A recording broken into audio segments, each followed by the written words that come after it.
बिस्मिल्लाहिर्रहमानिर्रहीम। अस्सलामु अलैकुम नाज़रीन, मैं हूं मोहम्मद बिलाल। आप देख रहे हैं बिलाल कांजू ऑफिशियल यूट्यूब चैनल।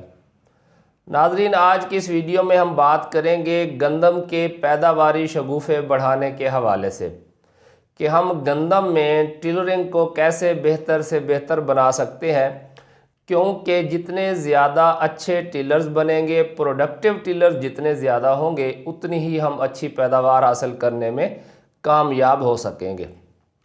नाज़रीन, ये जो शगुफ़ा साजी का अमल है, वैसे तो अमूमन बुआई के 21 दिन बाद शुरू होता है, 20 से 27 दिन के बाद शुरू हो जाता है, और इसमें आप मज़ीद 50 दिन जमा कर लें, यानी तकरीबन 70 दिन की फसल तक गंदम में 21 दिन के बाद और 70 दिन की फसल तक इसके अंदर शगुफ़ा साजी का अमल होता रहता है। मगर जो असल हमारा मकसद है, ऑब्जेक्टिव है, वो है कि हमने सिर्फ़ खाली टिलर नहीं बनवाने, हमने पैदावारी टिलर बनवाने हैं। यानी ऐसे टिलर्स हों जिनके ऊपर सेहतमंद सिट्टा भी लगे और उस सिट्टे में घुंडियों की तादाद भी पूरी हो और उन घुंडियों के अंदर दानों की तादाद भी ठीक हो और दानों का फिर वज़न भी सही बने, यानी जानदार टिलर्स पैदा करवाने। अब अमूमन तो आप देखें कि मैंने जैसे कहा कि 21 दिन के बाद, 20 दिन के बाद ये अमल शुरू होता है और 70 दिन तक ये चलता है। वैसे इसके बाद भी थोड़ा अर्सा चलता रहता है, लेकिन वो वाले हमारे किसी काम के नहीं होते। मगर आप ये बात सुनकर हैरान होंगे कि अगर आपने गंदम की बेहतर शगुफ़ा साजी हासिल करनी है तो फिर ये काम आपको गंदम की काश्त से पहले कर लेना चाहिए। अब आप कहेंगे वो कैसे? वो इस तरह के ये एक पूरी प्लानिंग है, एक मंसूबा साजी है, जिसको आप मद्देनज़र रखेंगे तो आप बेहतरीन तादाद और बेहतरीन पैदावार के हामिल प्रोडक्टिव टिलर्स हासिल करने में कामयाब होंगे। जिसमें सबसे पहला मरहला है बर वक्त काश्त। अब बर वक्त काश्त से क्या मुराद है? बर वक्त काश्त से मुराद है कि अपने इलाके की मुनासबत से गंदम सही वक्त पर काश्त करना। मिसाल के तौर पर मेरा ताल्लुक़ जनूबी पंजाब से है और मैं गंदम काश्त कर लेता हूँ 10 अक्टूबर को, तो मैंने गलत वक्त का तयन किया। इसी तरह मेरा ताल्लुक़ शुमाली पंजाब से है या बारानी इलाका जहाँ से है और मैं गंदम जाके काश्त करता हूँ नवंबर के आखिरी हफ्ते में, तो भी मैंने गलत किया। भक्कर स्टार गंदम की एक ऐसी वैरायटी है जो 10 नवंबर से 20 नवंबर के दरमियान या नवंबर के आखिर तक काश्त की जाए तो बेहतर रहती है। मगर मैंने क्या किया, इसे 20 अक्टूबर को लगा लिया, तो मैंने गलत किया। इसी तरह जो फ़ख्रे भक्कर है, ये ज़्यादा अगेती में कामयाब रहती है, यानी अगर मैं जनूबी पंजाब की बात करूं तो इसे 20-25 अक्टूबर को लगा लेना चाहिए या अक्टूबर के आखिरी हफ्ते में लगा लेना चाहिए, और ज़्यादा लेट हो जाए तो 10 नवंबर तक काश्त कर लेनी चाहिए। मगर मैंने इसे जाके काश्त किया नवंबर के आखिरी हफ्ते में या दिसंबर के पहले हफ्ते में, तो मैंने गलत फ़ैसला किया। अब जब मैंने बुनियाद ही गलत रख दी तो मुझे समझ लें कि पूरे शगुफ़े नहीं मिलेंगे। अच्छे और पैदावारी शगुफ़े हासिल करने के लिए गंदम की वैरायटी का इंतखाब भी बहुत ज़्यादा अहमियत रखता है। मिसाल के तौर पर जो दिलकश है 2020, ये गंदम की ऐसी किस्म है जिसमें टिलरिंग कैपेसिटी बहुत ज़्यादा है। इसी तरह फ़ख्रे बकर की टिलरिंग कैपेसिटी भी बहुत अच्छी है। पुरानी वैराइटीज़ भी हमारी रही हैं जिनमें गैलेक्सी है, लसानी है, फैसलाबाद 2008 है, इनकी भी टिलरिंग कैपेसिटी ठीक थी। तो अगर आपने वैरायटी ही कोई ऐसी सिलेक्ट कर ली है जिसकी टिलरिंग कैपेसिटी भी इतनी नहीं है, जैसे दिलकश है, इसी तरह ये अजरक डेरा जो है, इसकी भी माशाल्लाह बड़ी अच्छी जो है वो टिलरिंग कैपेसिटी है। तो अगर टिलरिंग कैपेसिटी उसकी लो है तो फिर आप उससे कितने टिलर हासिल कर लेंगे? मिसाल के तौर पर आपके पास एक गाड़ी है, आप उसकी मैक्सिमम स्पीड 150 किलोमीटर तक ले जा सकते हैं, तो अगर आप उससे 200 किलोमीटर एक्सपेक्ट करेंगे तो आपकी बेवकूफ़ी है। तो बिल्कुल ऐसे ही है कि हर एक वैरायटी का एक पोटेंशियल है, उसकी टिलरिंग कैपेसिटी है, उसकी नेचर है। तो अगर आपने वैरायटी का इंतखाब गलत कर लिया तो फिर आप उतने ज़्यादा टिलर हासिल नहीं कर सकेंगे। तो इसीलिए बुआई से पहले आपने ये तयन करना लाजमी होता है कि आप कब काश्त करने जा रहे हैं, और उसी वक्त काश्त के मुताबिक और अपने इलाके के मुताबिक आपने वैरायटी का इंतखाब भी करना होता है। उसके बाद आता है तीसरा पॉइंट कि बीज कितना इस्तेमाल करना चाहिए। अब बीज पे वैसे तो काफ़ी सारे अवामिल असरअंदाज होते हैं, मगर मैं आपको दो बताता चलूँ कि आप वैरायटी कौन सी काश्त कर रहे हैं। आया मोटे दानों वाली है, बारीक दानों वाली है, ज़्यादा टिल्डिंग वाली है, कम टिल्डिंग वाली है। और उसके बाद आपकी ज़मीन कैसी है, आप किस टाइम पर काश्त कर रहे हैं। तो मिसाल के तौर पर अगर तो हम बात कर लें मुनासिब जो वक्त, यानी मैं कहता हूं कि 25 अक्टूबर से लेकर 15 नवंबर तक आपने गंदम की काश्त मुकम्मल कर लेनी है और आप दिलकश काश्त करने लगे हैं, तो दिलकश जो है इसकी टिल्डिंग कैपेसिटी बहुत ज़्यादा है। तो जो सेहतमंद ज़मीनें हैं, कलराठेपन से पाक हैं, ज़्यादा रेतली या बिल्कुल हल्की मैरा नहीं है बल्कि मैरा या भारी मैरा किस्म की ज़मीनें हैं, और अगर इससे भी ज़रा ज़्यादा क्वालिटी वाली हैं यानी थोड़ा और भारी हो जाती हैं मगर कलर से पाक हैं, नमकियात से पाक है, तो यहाँ पर तो 45 किलो बीज बहुत है। और अगर हम इसके बरक्स बात कर लें, भक्कर स्टार की मोटे दाने वालों किस्म है, इसका बीज हमें 50 किलो से कम इस्तेमाल ही नहीं करना चाहिए। तो जैसे जैसे हम लेट होते हैं वैसे वैसे आपने सुना होगा कि 20 नवंबर के बाद आप शरह बीज में इजाफा कर लें। तो मैं आपको यहाँ पर यही रिकमेंड करूँगा कि अगर आप दिलकश 20 नवंबर के बाद काश्त करने जा रहे हैं तो फिर इसका 50 किलो बीज इस्तेमाल करें। और अगर आप 15-20 नवंबर तक दिलकश की काश्त मुकम्मल कर लेते हैं और आपकी ज़मीन भी बेहतरीन है, ज़रखेज़ है और मैरा भारी मैरा किस्म की है, रेतली भी नहीं है, हल्की भी नहीं है, तो फिर तो अभी भी इसका जो है वो 45 किलोग्राम बीज ज़्यादा है। क्योंकि जितने ज़्यादा बीज होगा और टिलरिंग ज़्यादा होगी तो टिलर कमज़ोर होंगे, फसल के गिरने के चांसेस होते हैं और उन टिलर्स में उतनी जान नहीं होती, उतने जानदार उसके अंदर उतनी गुंडियाँ नहीं बनती, उतना वेट वाले दाने नहीं बनते। तो इसी तरह अगर आपका रकबा है रेतला तो आपको अभी भी 60 किलो बीज ही इस्तेमाल करना चाहिए। और अगर आपका रकबा लाठा है तो ये तो आप बाखूबी जानते हैं कि वहाँ पर तो बीज 70 किलो तक भी चला जाता है, क्योंकि उगाव बहुत मुतासर होता है, उगाव पूरा नहीं होता। इसी तरह अगर कमज़ोर रकबा है और उससे आपने ख्वाहिश लगाई हुई है कि मैं इससे बहुत ज़्यादा पैदावार लूँगा, तो ये भी एक गलत है कि यानी गलत चीज़ से तवक्को लगा लेना। रेतला रकबा है, बिल्कुल कमज़ोर ज़मीन है और हम उससे तवक्को लगाए बैठे हैं 80 मन गंदम की, तो उससे उतनी टिल्डिंग कैपेसिटी हासिल नहीं होती। वक्त काश्त की अहमियत सबसे ज़्यादा है और उसके बाद अगर किसी चीज़ की अहमियत सबसे ज़्यादा है तो वो है बुआई के वक्त मुतवाज़न खादों का इस्तेमाल। यानी हम ऑन एवरेज जो हमारी मैरा भारी मैरा किस्म की ज़मीनें हैं तो इसमें कोशिश करें कम से कम 50% जो आपने फास्फोरस डालनी है 50% बवक्त बुआई इस्तेमाल करें, 50% पोटाश बवक्त बुआई इस्तेमाल करें और चौथा हिस्सा या तीसरा हिस्सा यानी तकरीबन 25% जो नाइट्रोजन है वो आप बुआई के वक्त लाजमी इस्तेमाल करें। तभी जो आपकी फसल का बुनियादी स्टार्ट होगा वो बेहतर होगा। मिसाल के तौर पर आपने फास्फोरस भी इस्तेमाल नहीं की बुआई के वक्त, पोटाश भी इस्तेमाल नहीं की और ज़मीन भी रेतली थी, पहले ही ज़मीन कमज़ोर थी, तो उसमें कितने को न्यूट्रिएंट्स मौजूद होंगे। तो जब शुरू में पौधा उग आता है तो उस दौरान उसे फिर कुछ ना कुछ मसाइल का सामना करना पड़ता है। तो अगर आप ये NPK की जो मिकदार जैसे मैंने बताई कि कम अज़ कम 50% फास्फोरस और पोटाश और इसी तरह 25% नाइट्रोजनी खाद अगर बवक्त बुआई आप इस्तेमाल कर लेते हैं तो उससे आपकी फसल के इब्तदा ही अच्छी होगी और फिर टिलरिंग भी भरपूर होगी और सेहतमंद टिलर्स प्रोड्यूस होंगे। इसके बाद जो अगला फैक्टर है वो है कि आपने पहली आबपाशी कब करनी है और कितनी मिकदार में करनी है। यानी मैंने कहा कि 21 दिन के बाद अमूमन 20 दिन के बाद टिलरिंग का मरहला शुरू हो जाता है। अब जो धान के बाद काश्ता गंदम है उसमें हो सकता है 35 से 40 दिन बाद आपको पहला पानी लगाना पड़े, जबकि जो आम हमारी नॉर्मल है वहाँ पर हम कहते हैं 20 से 25 दिन बाद पहला पानी लगा लें, जबकि जो रेतले रकबे हैं वहाँ पर अमूमन 3 हफ्ते के बाद भी पानी लगाना पड़ जाता है। तो इसमें क्या होता है कि अगर आपके पक्के वाट की ज़मीनें हैं या नॉर्मल ज़मीनें और वहाँ पर आपने पहली आबपाशी जल्दी कर दी तो उसमें काफ़ी सारी जड़ें मुतासर होती हैं और टिलरिंग आप भरपूर हासिल नहीं कर पाएंगे। और जबकि रेतले रकबे में फिर भी किसी हद तक बर्दाश्त हो जाता है कि वो पानी फ़ौरन ज़मीन पी जाती है 3-4 घंटे के अंदर अंदर, तो जो नमी है वो तो उसे मैसर आ जाती है, उसके उतने बुरे इम्पैक्ट नहीं होते जल्दी पानी लगाने के रेतली ज़मीनों में, हल्की ज़मीनों में, जितने मैरा भारी मैरा और इससे ज़्यादा चिकनी किस्म की ज़मीनों में होते हैं। और अमूमन आपने देखा होगा कि अगर हम साइंटिफिकली बात करें तो कहा जाता है जब आपने किसी फसल के लिए जो आपने बत्तर पर काश्त करनी हो तो रौनी करते हैं तो 4 एकड़ इंच पानी लगाएं।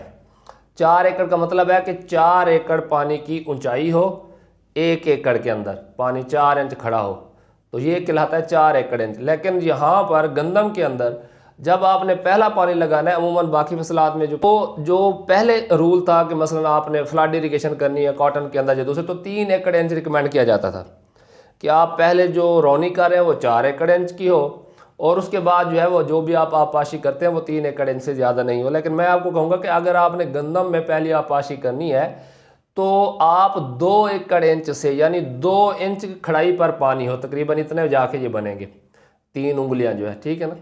तो 2 एकड़ इंच पानी हो, इतना पानी लगे 1 एकड़ के अंदर 2 इंच खड़ा हुआ हो, और आप पानी बंद कर दें, तो उससे क्या होता है, मुनासिब पानी होता है और जो जड़ें हैं वो मरती नहीं है, जिससे क्या होता है जितनी अच्छी जड़ों की ग्रोथ होगी, उन्हें ऑक्सीजन मुहैया होगी, उतना ही ज़्यादा पैदावार शगुफ़े बनेंगे। इससे अगला जो छठा स्टेप है वो है पहली आपाशी पर दुरुस्त खादों का इस्तेमाल। यानी जब आपने पहला पानी लगाना है, अब यहाँ से टिलरिंग स्टार्ट होनी है, और टिलरिंग में जिंक का, नाइट्रोजन का, फास्फोरस का बड़ा कलीदी किरदार है, और सेहतमंद जानदार टिलर में पोटाश की अहमियत को भी इग्नोर नहीं किया जा सकता। यानी फास्फोरस से जड़ों की ग्रोथ बेहतर होती है, वो आपने 50% बुआई के बाद डाल दी। अगर नहीं डाली तो आप ज़रूर डालें पहले पानी पर 50%, या इससे थोड़ी सी बढ़ा भी सकते हैं ज़मीन की साख्त के मुताबिक। तो अगर आपने डाली हुई है तो आप पहले पानी पर आपकी 2 चीज़ें मेन तरजीह होनी चाहिए, एक जिंक का इस्तेमाल और दूसरा नाइट्रोजनी खाद का इस्तेमाल, ख़ासकर जैसे यूरिया वगैरह है। इसके अलावा और कम्बिनेशन पर मेरी वीडियोस बनी हुई है कि अगर आपने नाइट्रोफास इस्तेमाल करनी है या कोई और इस्तेमाल करनी है तो वो कैसे करनी है। अच्छा, जब आपने जिंक इस्तेमाल करनी है तो फास्फोरस इस्तेमाल नहीं करनी, खासकर अगर चिलेटेड जिंक इस्तेमाल कर रहे हैं तो कर सकते हैं फास्फोरस भी साथ, ज़बरदस्त यूरिया इस्तेमाल कर रहे हैं तब भी आप नाइट्रोफास DAP साथ इस्तेमाल कर सकते हैं, लेकिन इनको पानी में मिक्स ना करें, इकट्ठा कोशिश करें, ठीक है। तो अगर आप वैसे सादा जिंक इस्तेमाल करने लगे हैं, जो जिंक सल्फेट आम मिलती है, ठीक है जी, जो 27 वाली जैसे सोना जिंक है, तो उसे आप फिर यूरिया के साथ ही दें। उस वक्त आप तकरीबन 15 दिन का गैप हो, यानी उससे पहले अगर आपने DAP इस्तेमाल की हुई थी बुआई के बाद, तो फिर तो आप वो जिंक इस्तेमाल करें, साथ में नाइट्रोफास या DAP या जोरावर कोई ऐसी खाद ना मिलाएं।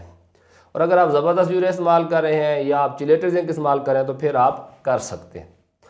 तो अगर आपने नाइट्रोजन की 50% मिकदार पहले पानी पर, 25% आपने बुआई के बाद डाल दी थी, 50% पहले पानी पर डाल दें, और जो बकिया 25% होगी, चौथा हिस्सा समझ लें, ठीक है, वो आपने डालनी है दूसरे पानी पर। उसके बाद आपने नाइट्रोजनी खाद के इस्तेमाल से गुरेज करना है, खासकर अमोनिकल शक्ल में। अब आप ज़मीन में फास्फोरस डालना पहले भूल गए, अब आपने फास्फोरस भी डालनी है, और आप ज़बरदस्त यूरिया इस्तेमाल नहीं करना चाह रहे, आप सिंपल यूरिया इस्तेमाल कर रहे हैं, तो फिर आप जिंक कैसे इस्तेमाल करेंगे। तो फिर जब आपकी फसल तकरीबन 35 दिन से ऊपर हो, 40 से 50 दिन की जब फसल हो ना, उसमें आपने जिंक की फोलियर एप्लीकेशन करनी है। मार्केट के अंदर EDTA चिलेटेड जिंक मौजूद है मुख्तलिफ कंसनट्रेशन में, तो उसका आपने स्प्रे इस तरह करना है कि एक दफ़ा मशरक़ मगरब और एक दफ़ा शुमालन जनूबन, पानी की मिकदार ज़्यादा इस्तेमाल करनी है, ताकि अच्छी तरह, क्योंकि इसके प्लांट्स बहुत ज़्यादा होते हैं और अभी फसल छोटी होती है, ताकि अच्छी तरह पौधों के ऊपर ये जिंक पहुंच जाए, तो उससे भी इसकी ज़रूरत पूरी हो जाती है। तो जिससे क्या होगा, जो टाइम है शगुफ़ा साजी का, ट्रेनिंग का, उस दौरान हमें मतलूबा नताइज हासिल होंगे। इसके अलावा 7वां पॉइंट है कि हमें जितनी सेहतमंद जड़ें बनाने में हम कामयाब होंगे इब्तदा में, उतने ही ज़्यादा टिलर्स या प्रोडक्टिव टिलर हम कह सकते हैं कि वो बनेंगे। तो इसके लिए जो इजाफी लवाजमात हैं उनमें क्या किया जा सकता है। इजाफी लवाजमात में ये है कि एक तो आप जब बिजाई करें उस वक्त, ये आजकल मार्केट में एक प्रोडक्ट है बायोजोट मैक्स के हवाले से, ठीक है ना। तो ये बायोजोट मैक्स जो है, ये बीज को लगाया जाता है, एक पैकेट बीज को लगा के काश्त कर ले, उसके बाद आप जड़ों का मुवाजना कीजिएगा। अगर उस वक्त आप नहीं इस्तेमाल कर सके, और इससे फास्फोरस सॉल्युबलाइजिंग बैक्टीरिया है इसके अंदर, तो इससे फास्फोरस की दस्तयाबी भी बेहतर होती है और जड़ों की ग्रोथ बेहतर होती है। अगर आप उस वक्त इस्तेमाल नहीं कर सके, तो जब आपने पहला पानी लगाना है तो उस वक्त आप इसको किसी भी खाद के साथ फर्टिगेट कर सकते हैं, 2 पैकेट फी एकड़ के हिसाब से। या इसके अलावा एक और शानदार प्रोडक्ट मार्केट में मौजूद है, अरिस्टा कंपनी की है, आप इसके नाम से वाकिफ़ होंगे, पायलेटस के नाम से। इसके अंदर इनोसिटोल होता है, फल्विक एसिड होता है, अमाइनो एसिड्स होते हैं, और इसके अलावा इसके अंदर जिंक भी मौजूद होती है। ये सारे वो फैक्टर्स हैं जो ज़्यादा से ज़्यादा जड़ों की बढ़ोतरी को, यानी शुरू का जो इस्टेब्लिशमेंट है ना रूट्स की, उसको ये बेहतर करते हैं, ज़बरदस्त करते हैं। ये 1 लीटर फ़ी एकड़ आपने फर्टिगेट कर देनी है पहले पानी पर। तो इससे क्या होगा, जड़ें मजबूत होंगी, ज़्यादा घनी होंगी, तो उससे उतने ही ऊपर ज़्यादा टिलर बनेंगे और वो टिलर भी क्या होंगे, प्रोडक्टिव होंगे। उसके बाद अगला और मेरे मुताबिक आखिरी पॉइंट जो है शगुफ़ा साजी को बढ़ाने के लिए, वो ये है कि अगर आपकी गंदम अगेती है या तकरीबन 15 नवंबर तक काश्ता है, तो इसके ऊपर जो आप पहली स्प्रे करेंगे, ऐसी स्प्रे का इंतखाब करें जिसमें जड़ी बूटियाँ चौड़े पत्तों वाली भी और नुकीले पत्तों वाली दोनों कवर हो जाएं, और इसकी हद से ज़्यादा नहीं मगर किसी हद तक स्ट्रेस आए गंदम के ऊपर। जब ये स्ट्रेस आती है तो इसकी ग्रोथ ऊपर की तरफ रुक जाती है और ये शगुफ़ा साजी ज़्यादा करती है। ये इसके अंदर अल्लाह ताला ने कुदरती खुदादाद सलाहियत रखी हुई है। मगर अगर आप गंदम काश्त ही 20 नवंबर के बाद कर रहे हैं, यानी कि आप लेट होते जा रहे हैं, तो फिर आपने ऐसी हर्बिसाइड का इस्तेमाल करना है जो सेफ़ हो, गंदम की फसल को किसी किस्म की स्ट्रेस ना दे। और मैं आपको ये भी बताता चलूँ कि जो मर्ज़ी आप हर्बिसाइड इस्तेमाल कर लें, उसके स्ट्रेस का लेवल हो सकता है चेंज थोड़ी बहुत ज़रूर। मसलन कोई ऐसी भी हर्बिसाइड्स हैं जिनका 5% 10% स्ट्रेस है, कुछ ऐसी हैं जो 40% तक स्ट्रेस दे देती हैं, कुछ ऐसी हैं जो 60% तक स्ट्रेस दे देती हैं, यानी पूरा खेत ही ऐसे लगता है कि पीला हो गया, झुलस गया। तो जब आपने 15 नवंबर के बाद गंदम काश्त करनी है, तो उसके बाद आपने जब भी जड़ी बूटी मारदार का स्प्रे करना है तो सेफ़ हर्बिसाइड का इंतखाब करना है जो गंदम को ना होने के बराबर स्ट्रेस दे। और इससे पहले आपने जब भी जड़ी बूटी मारदार का इस्तेमाल करना है तो थोड़ा सा स्ट्रेस देने वाली इस्तेमाल करनी है, उससे क्या होगा, टिलरिंग आपकी इंक्रीज़ हो जाएगी। अब मैंने बहुत सारी बातें की हैं, जिनमें से चंद एक जैसा कि अक़साम का तारुफ है या वक्त काश्त है, उस पर मैंने ज़्यादा डिटेल से बात इसलिए नहीं की कि पहले मैं इस पर डिटेल से वीडियो बना चुका हूँ कि अगर आपका ताल्लुक़ शुमाली पंजाब से है तो गंदम किस दौरान काश्त कर लेनी चाहिए, वस्ती पंजाब से है तो कब तक कर लेनी चाहिए, और अगर आपका ताल्लुक़ जनूबी पंजाब से है तो कब तक गंदम की काश्त मुकम्मल कर लेनी चाहिए। अच्छा, इसके अलावा जो हमारी गंदम की फसल जिस साल ज़्यादा बम्पर क्रॉप होती है, क्योंकि मौसम हमारे कंट्रोल में तो नहीं है, उस साल बर वक्त कोहरा पड़ता है। अमूमन जो दौरानिया है इसका जो हम तसव्वुर करते हैं वो होता है 15 दिसंबर से 15 जनवरी। और मैं आपको कैलकुलेशन करके बताता चलूँ, मिसाल के तौर पर ये आपने गंदम काश्त की 1 नवंबर को, तो 21 दिन की कब होगी, 21 नवंबर को। उसके बाद मैं इसमें 50 दिन ऐड करता हूँ, ये इसका यानी मैं टिलरिंग पीरियड बना रहा हूँ। तो 21 नवंबर से लेकर तकरीबन 10 जनवरी तक इसका टिलरिंग पीरियड है। और अगर इसी दौरान कोहरा यानी सही टाइम पर पड़ जाता है तो टिलरिंग बेहतरीन और शानदार होती है।